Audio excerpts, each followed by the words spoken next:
Under that, it's the project completion date.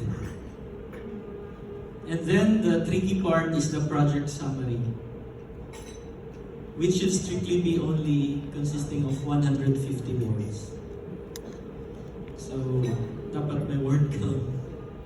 So in there, you should be able to provide information like the following. What is the issue that you will address or examine in your project? What is the area? What is the problem that you're going to solve? And how are you going to solve that problem? It should be succinct way of summarizing the project itself. And what are the objectives of the project? What are the intended outcomes and overarching effects of your project? You should be able to outline the key things your project will do in terms of what, where, when, and with whom. The summary must not be longer than the box provided, and the cover sheet must fit on the page. So this is how it looks like. So it would entail a lot of revision and rewriting. Under that, you have the total cost of the project. To be able to maximize the available funding, if I were you, you should not put below an amount below $150,000. Should maximize it to $150,000 because any amount that any excess of expenses in over $150,000 that should be borne by you as project overseer or your agency or your sector. So you should be able to work only within that particular amount, $150,000. So any excess, I repeat, should be on the part of your agency. The total amount being sought from Apec by categories, so you can specify the travel expenses, the labor cost, the hosting, and food, hotel venue like this. You can specify also publication and distribution of outputs and others. So it entails a good budgeting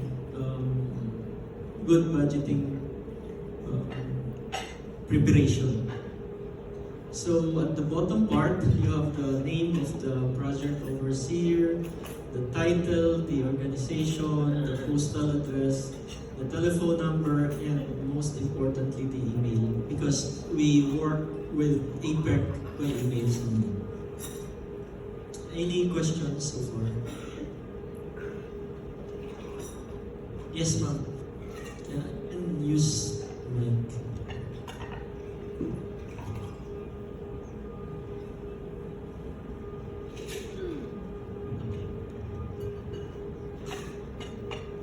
Good morning, sir. I'm from an issue C, and I'm representing the institute where we're actually organizing a community in Malaman.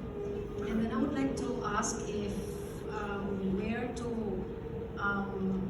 get funding for, or if you also have a funding for a comprehensive community development project, because the local government in a barangay is actually requesting to write a proposal for a people's park where a center, a training center for cultural revival in the community, as well as for skills training for livelihood, and also for environmental concerns will be also developed. Basically, it's a comprehensive development for the community. And as of this time, we already have an initial collaboration with Japan, where Japan is expecting the community to develop a kimono to be developed in the local community. And as of this time, our problem, since you mentioned about capacity and you specify that it is on the area of health, economy, our concern is if there is a possible funding for a comprehensive community development in a certain barangay, because that is also the request of the local government. And if there is also a template and more tips on how to get the funding, because right now we already have an initial project proposal. We have 9 proposals ready for submission, but what we want is more on the tips, considering that you mentioned about 40% approval, which is a bit low. Thank you, ma'am. This is it. These are the tips already. But when you say it's a comprehensive project, it is generally discouraged in APEC because we have specific funding. So each funding should have a specific purpose, and the purpose might be convoluted. You're not supposed to submit a proposal which pertains to different funding. So as I said a while ago, be specific. Don't merge a lot of purposes or a lot of objectives in your project proposal. Be specific in such a way that the secretariat, the Singapore people would know that you are really interested in this particular funding.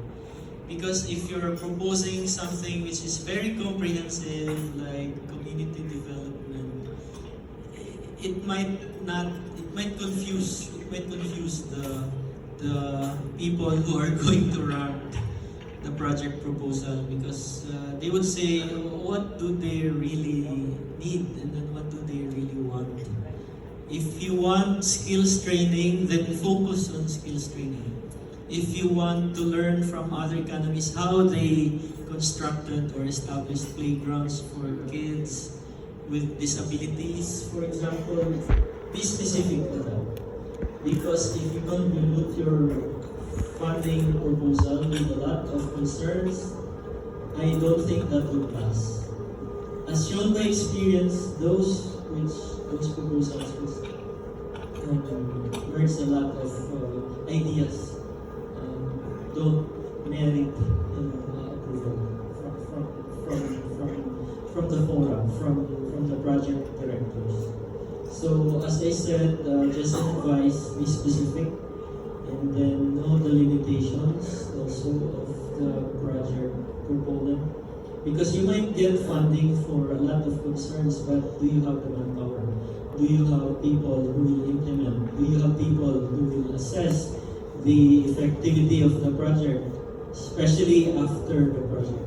Your post-mortem examination of the effectivity of the project is important also, and that will be taken into consideration by Apec in judging your project proposal. So I heard a lot of proposals from your questions, so make sure to be specific in that case. So one by one. Siguro for the next year, for this year, focus on one area. And the next year, you're not prevented from submitting proposals during each project session. And in fact, every year. Good morning, sir. Sir. Wala nang follow-up.